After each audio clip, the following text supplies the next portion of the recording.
Макс Миллер не был человеком, который обращал внимание на мелочи. Все в его жизни шло по четкому плану: бизнес, дом, распорядок. Он ненавидел сюрпризы. Но этим утром, проходя по длинному коридору своего загородного поместья в Вермонте, он вдруг остановился.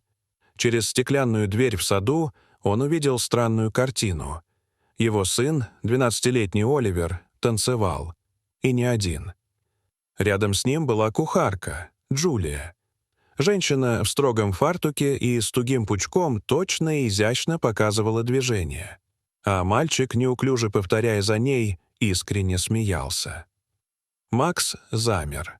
Его сын никогда не интересовался танцами. Он всегда был замкнут, серьезен, увлечен наукой и книгами. После смерти матери он и вовсе замкнулся в себе. Но сейчас он оживал.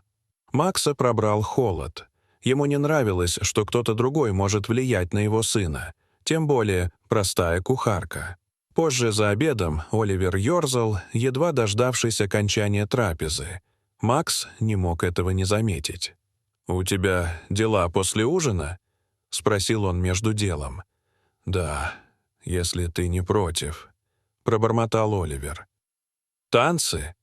«Ага». Макс ничего не ответил. Он понял, ему нужно поговорить с Джулией. Когда он нашел ее на кухне, она не удивилась. «Я хочу знать правду», — сказал он, бросив перед ней распечатку старой статьи с ее фотографией. Там говорилось о юной звезде балета Эвелин Картер, исчезнувшей после трагедии. Джулия, а точнее Эвелин, не стала отрицать. Да, это была она. Когда-то ее жених, тоже танцор, погиб в автокатастрофе. Она не смогла больше танцевать. Музыка стала болью. Поэтому она ушла со сцены. И ушла от себя. «Почему ты учишь моего сына?» — спросил Макс. «Потому что он напомнил мне меня.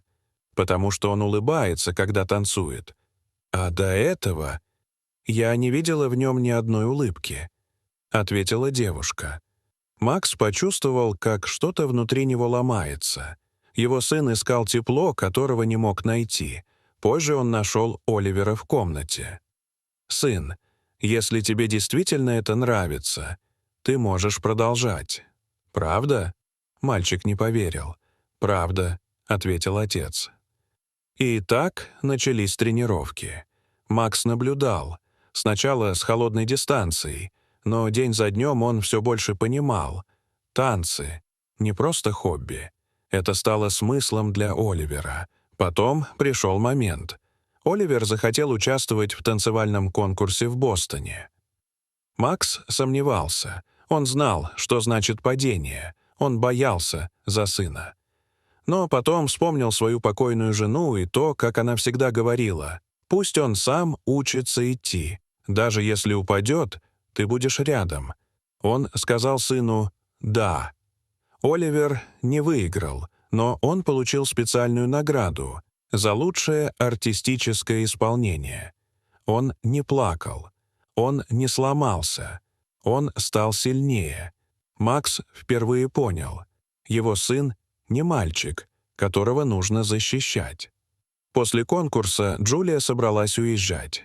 «Я сделала все, что могла», — сказала она. «Ты уверена, что хочешь уехать?» — спросил Макс. «Это был его путь. Я лишь показала направление». Оливер обнял ее, сдерживая слезы. «Спасибо. Я никогда не перестану танцевать». Макс остался наедине с сыном. Солнце освещало сад, где началась их история. «Что теперь?» — спросил он.